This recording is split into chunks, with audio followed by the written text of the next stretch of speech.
안녕하세요. 오늘 여러분이 공유해 주신 자료를 함께 깊이 파고 들어볼 시간입니다. 이번 자료는 아주 오래된 편지글의 일부, 데살로니가전서 4장인데요. 언뜻 보면 그냥 종교적인 권면 같지만 그 안을 자세히 들여다보면요.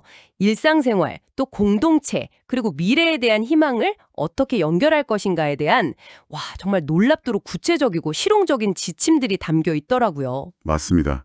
특히 이 편지를 받았던 데살로니가 공동체의 상황을 알면 더 재미있는데요. 아주 뜨거운 열정을 가졌지만 한편으로는 그리스도의 재림이 곧 온다는 생각 때문에 뭐랄까 일상에 좀 혼란을 겪던 그런 신생 공동체였거든요. 어떤 사람들은 일도 그만두고 그냥 기다리기만 했다, 뭐 그런 이야기도 있잖아요. 네네.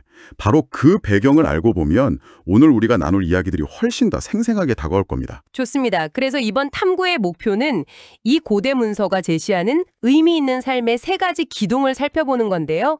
첫째는 개인의 거룩함, 둘째는 공동체 안에서의 사랑과 성실한 노동, 그리고 마지막은 죽음을 넘어선 미래의 소망입니다. 이 세 가지가 각각 별개의 주제처럼 보일 수 있지만 사실은 톱니바퀴처럼 아주 단단하게 맞물려서 돌아갑니다. 일상의 아주 작은 선택이 어떻게 그 거대한 희망과 맞닿아 있는지 그 연결고리를 하나씩 따라가 보는 아주 흥미로운 여정이 될 겁니다. 좋습니다. 자, 그럼 한번 파헤쳐 볼까요? 이 편지는 첫 번째 기둥으로 거룩함이라는 솔직히 오늘날에는 조금 무겁고 멀게 느껴지는 주제부터 시작을 해요. 왜 그랬을까요? 본문 3절이 정말 단도직입적이에요. 하나님의 뜻은 이것이니 너희의 거룩함이라. 여기서 말하는 거룩함이라는 게 구체적으로 뭘까요? 그냥 착하게 살아라 이런 건 아닐 텐데. 바로 그 지점이 핵심입니다. 네. 생각하던 거룩함은 보통 제의적인 것, 그러니까 성전에서 특별한 의식을 하거나 부정한 걸 피하는 행위와 관련이 깊었거든요. 네, 그쵸. 그런데 이 편지는 거룩함의 무대를 성전이 아니라 우리의 몸, 그리고 아주 구체적인 성적인 행동으로 가져옵니다. 4절과 5절에서 각각 거룩함과 존귀함으로 자기 안에 대할 줄 알고 하나님을 모르는 이방인과 같이 세욕을 따르지 말라고 하잖아요. 이건 당시 로마 사회의 보편적인 성문화에 대한 아주 강력한 도전이었어요. 그래서 하나님을 모르는 이방인과 대조하는 부분이 그렇게 인상 깊었군요. 이건 단순히 이런 행동은 나빠라는 개인적인 도덕률을 넘어서서 우리는 그들과는 다른 정체성을 가진 공동체야 라고 선언하는 기준처럼 들리네요. 정확한 지적입니다. 우리의 정체성은 이런 삶의 방식으로 증명된다. 바로 그 말이죠. 와. 그래서 이 문제는 결코 개인의 사생활 문제로 끝나지가 않아요. 6절의 경고가 그걸 딱 보여주죠. 이 일의 분수를 넘어서 형제를 해하지 말라. 여기서 형제를 해야 한다는 말이 구체적으로 어떤 의미인가요? 이게 단순히 감정을 상하게 한다는 뜻이 아닙니다. 당시 사회에서는 성적인 문란함이 다른 사람의 가정을 파괴하거나 공동체 내의 신뢰관계를 뿌리부터 흔드는 결과를 낳았거든요. 한 사람의 욕망이 공동체 전체를 병들게 할 수 있는 아주 현실적인 경고인 셈이죠. 그렇군요. 형제를 해야 한다는 말이 그런 사회적인 파급력까지 담고 있는 거였는데요. 요즘식으로 말하면 뭐랄까 한 사람의 비윤리적인 행동이 그냥 개인의 일탈로 안 끝나고 그가 속한 조직이나 커뮤니티 전체의 평판과 신뢰를 무너뜨리는 것과 비슷한 맥락이겠군요. 네, 바로 그겁니다. 그래서 8절에서는 이 문제의 무게를 한층 더 끌어올려요. 이 가르침을 저버리는 건 사람을 저버림이 아니요 너희에게 그의 성령을 주신 하나님을 저버림이라고 말하죠. 와, 정말 강력한 선언이네요. 네, 개인의 윤리적 선택이 곧 하나님과의 관계와 직결된다는 거죠. 거룩함은 저 하늘 위에 떠 있는 추상적인 개념이 아니라 바로 내 몸과 내 이웃과의 관계 속에서 매일매일 실현되어야 하는 구체적인 현실이다. 이렇게 못을 받고 있는 겁니다. 알겠습니다. 거룩함이라는 큰 주제를 아주 구체적이고 관계적인 문제로 풀어냈다는 점이 분명해지네요. 자, 그런데 이렇게 개인의 윤리에 대한 강한 권면 이후에 주제가 형제 사랑과 일상의 노동이라는 어떻게 보면 좀 더 사회적인 차원으로 자연스럽게 넘어가잖아요. 네, 그렇죠. 구절을 보면 너희가 친히 하나님의 가르치심을 받아 서로 사랑함이라 면서 이미 잘하고 있다고 칭찬부터 하는 게 좀 의외였어요. 분위기를 확 바꿔주네요. 이거 아주 중요한 화법이죠. 무조건 다그치기만 하는 게 아니라 먼저 그들이 이미 잘하고 있는 부분을 인정하고 격려를 해주는 거예요. 네네. 그런 다음에 10절에서 더욱 많이 행하고 라고 권면하죠. 현재 상태에 안주하지 말고 계속해서 성장하라는 아주 긍정적인 동기부여 방식입니다. 그리고 정말 흥미로운 지점은 그 사랑의 실천을 아주 현실적인 삶의 태도와 연결짓는다는 겁니다. 아, 바로 11절의 그 구절 말씀이시죠?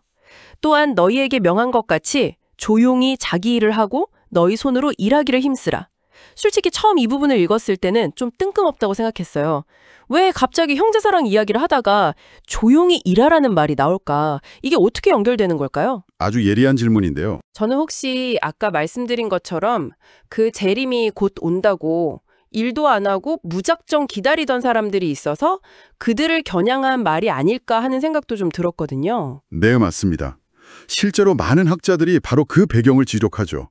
임박한 종말에 대한 기대감 때문에 일상의 의무를 소홀히 하고 공동체에 경제적인 부담을 주는 사람들이 있었을 가능성이 아주 큽니다. 아, 그런 맥락에서 이 권면은 사랑에 대한 아주 급진적인 재정의를 담고 있는 거예요. 조용히 자기 일을 하고 손으로 일하는 것. 이게 바로 형제사랑의 구체적인 표현이라는 거죠. 아, 그렇게 연결되는 거군요. 그러니까 말로만 사랑한다고 하거나 뭐 영적인 일에만 몰두한다면서 다른 사람들에게 짐이 되는 건 진짜 사랑이 아니라는 거네요. 바로 그겁니다. 오히려 묵묵히 자기 일을 열심히 해서 경제적으로 자립하고 누구에게도 폐를 끼치지 않는 것. 그것이 공동체를 진짜로 사랑하는 방식이다. 이런 의미군요. 맞습니다. 그 이유가 바로 다음 구절인 12절에 명확하게 나와요. 이 권면에는 두 가지 뚜렷한 목적이 있습니다. 첫째는 외인에 대하여 단정하게 행하고 외인, 그러니까 공동체 바깥 사람들한테요. 네, 믿지 않는 외부인들에게 존경받을 만한 단정한 삶의 모습을 보여주라는 거죠. 저 사람들은 믿는다면서 일도 안 하고 빈둥거린다. 이런 비난을 피하라는 겁니다. 아, 그렇군요. 그리고 둘째는 또한 아무 궁핍함이 없게 하려 함이라. 다시 말해 경제적으로 자립해서 다른 사람에게 의존하거나 구걸하지 않게 하기 위함이죠. 와, 오늘날처럼 조용한 퇴사나 이런데 화두인 시대에 공동체를 위해 묵묵히 자기 일을 하는 게 사랑의 표현이라는 개념은 정말 새롭게 들리네요. 이건 단순히 생계를 위한 노동을 넘어서서 일에 대한 완전히 다른 철학, 뭐랄까 관계적 노동관을 제시하는 것 같아요. 관계적 노동관이라는 표현이 아주 적절하네요. 네. 내 일이 나 혼자만의 문제가 아니라 공동체 전체의 건강함과 평판에 직접적인 영향을 미친다는 거니까요. 맞습니다. 결국 성실한 노동과 조용한 삶의 태도는 공동체 내부의 사랑과 화평을 지키는 현실적인 방법이고 또 외부적으로는 공동체의 신뢰도를 높여서 복음의 문을 여는 핵심적인 열쇠라는 겁니다. 사랑이라는 추상적인 감정을 성실한 삶이라는 구체적인 행동으로 번역해냈네요. 정말 놀라운 통찰입니다. 정말 실용적이죠. 거룩함도 그렇고 사랑도 그렇고 전부 뜬구름 잡는 이야기가 아니라 생활에 단단히 발을 딛고 있는 지침이라는 게 분명하게 느껴집니다. 네. 자, 이렇게 성실한 노동으로 공동체를 세우는 이야기가 참 인상적인데요. 그런데 이런 공동체가 마주할 수 있는 가장 큰 위기 중 하나가 바로 죽음으로 인한 상실이 아닐까 싶어요. 그렇죠. 이 편지도 정확히 그 지점을 파고들더군요. 분위기가 완전히 바뀝니다. 이 부분이 이 편지의 심장과도 같은 부분이라고 할 수 있습니다. 당시 데살로니가 공동체는 예수님이 곧 다시 오실 거라고 굳게 믿었는데 그 재림을 보지 못하고 먼저 세상을 떠난 신자들은 어떻게 되는지 여기에 대해서 큰 불안과 슬픔을 느꼈던 것 같아요. 그들은 약속된 영광에 참여하지 못하는 거 아닐까 하는 그런 두려움이었죠. 아, 그래서 13절에서 이 이야기를 꺼내는 목적을 분명히 밝힙니다. 이는 소망 없는 다른 이와 같이 슬퍼하지 않게 하려 함이라고요. 죽음을 끝으로 보거나 죽음 이후를 알 수 없어서 절망하는 사람들과는 근본적으로 다른 새로운 관점을 제시하겠다는 선언이죠. 그 새로운 관점의 근거가 바로 예수의 부활이군요. 14절에서 아주 명확하게 말하네요. 우리가 예수께서 죽으셨다가 다시 살아나심을 믿을진데 이와 같이 예수 안에서 자는 자들도 하나님이 그와 함께 데리고 오시리라 라고요. 우리의 소망이 막연한 기대나 희망 사항이 아니라 예수에게서 실제로 일어났던 역사적 사건에 뿌리를 두고 있다는 선언이죠. 논리가 아주 단순하고 강력합니다. 그렇습니다. 예수가 부활했다는 사실을 믿는다면 예수 안에서 죽은 자들도 그와 같이 될 것이라는 결론에 이르는 건 너무나 당연하다는 겁니다. 네네. 그리고 16절과 17절에서는 그 소망이 어떻게 구체적으로 이루어질지 아주 생생하게 마치 한 편의 영화 예고편처럼 묘사를 해요. 호령, 천사장의 소리, 하나님의 나팔소리 같은 장엄한 사운드와 함께 주님이 하늘로부터 강림하시면 와, 정말 영화 같네요. 네, 먼저 그리스도 안에서 죽은 자들이 먼저 일어나고 그 후에 우리 살아남은 자들도 그들과 함께 구름 속으로 끌어올려 공중에서 주를 영접하게 될 것이라고 말이죠. 여기서 정말 흥미로운 지점은 그 순서네요. 살아있는 사람이 먼저가 아니라 죽은 자들이 먼저 일어난다는 것. 맞아요. 이건 아마도 먼저 죽은 우리 가족, 우리 친구들이 불이익을 당하는 건 아닐까 하는 공동체의 가장 큰 걱정을 정면으로 다독여주려는 의도가 담겨 있는 것 같아요. 걱정하지 마라. 그들이 결코 뒤처지지 않는다. 오히려 가장 먼저 주님을 맞이할 것이다. 라는 메시지니까요. 정확합니다. 아주 세심한 배려가 담긴 순서죠.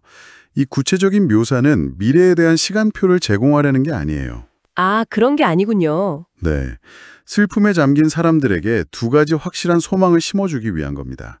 첫째는 사랑하는 사람들과의 재회, 죽은 자들과 살아남은 자들이 함께 구름 속으로 끌어올려진다로 강조하잖아요. 그리고 둘째는 주님과의 영원한 함께 있음입니다.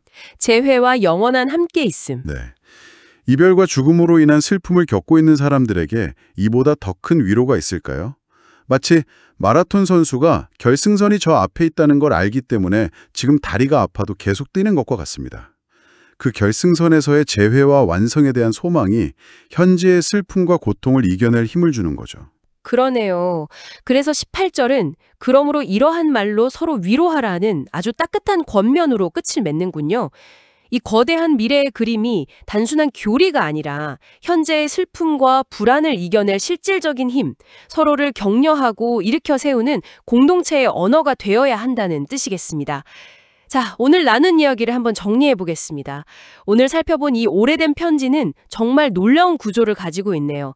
개인의 성적인 거룩함이라는 아주 내밀한 문제에서 시작해서 성실한 노동과 공동체적 사랑이라는 사회적인 차원을 거쳐서 마침내 주님의 재림이라는 장엄한 미래의 소망까지 이어지는 하나의 거대한 파노라마를 보여주는 것 같습니다. 오늘 이야기를 나눠보니 저는 이 세 가지가 정말 톱니바퀴처럼 맞물려 있다는 느낌을 강하게 받습니다.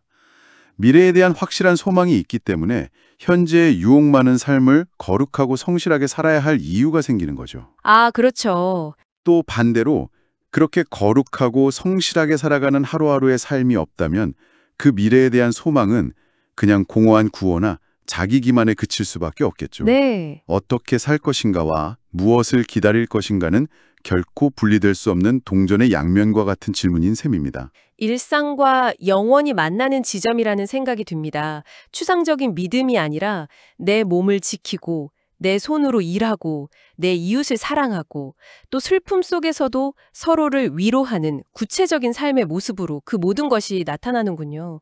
오늘 여러분의 삶에 작은 영감을 주는 탐구가 되었기를 바랍니다. 마지막으로 이런 질문을 한번 던져봅니다. 이 글은 성실한 일상과 거룩한 삶이 미래에 대한 소망과 어떻게 연결되는지를 보여주잖아요. 오늘날 우리에게 소망을 가지고 산다는 것은 구체적으로 어떤 모습일까요? 여러분의 일상 속에서, 여러분의 일과 관계 속에서 그 소망은 지금 어떻게 표현되고 있나요?